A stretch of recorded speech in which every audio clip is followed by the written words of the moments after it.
যে দেশটাকে অন্য দেশগুলো আইডল মনে করত, যে দেশটা অনুপ্রেরণা ছিল, সেই দেশের অর্থনৈতিক অবস্থা আজকে হুমকির মুখে। তারা পারমাণবিক অস্ত্র বানানো কেন্দ্রিক তাদের উপর আন্তর্জাতিকভাবে যে নিষেধাজ্ঞা দিয়েছে, সে নিষেধাজ্ঞা তারা আজকে ধ্বংসের মুখে। ভাবা যায় তাদের দেশে বর্তমানে 1 কেজি গরুর মাংসের দাম প্রায় 90 লক্ষ থেকে 1 কোটি টাকা প্লাস। একটি ডিমের দাম 90,000 থেকে 1 লাখ টাকা প্লাস।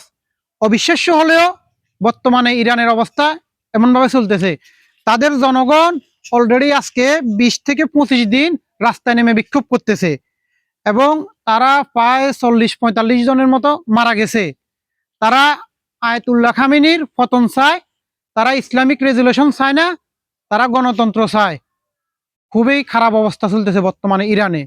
তবে আমরা দোয়া করি তাদের অবস্থা সুশৃঙ্খল আগের মতো তারা স্বাভাবিক জীবনে ফিরে আসুক, এই প্রত্যাশা করি, দোয়া করি। আপনারা দোয়া করবেন তাদের জন্য। ধন্যবাদ।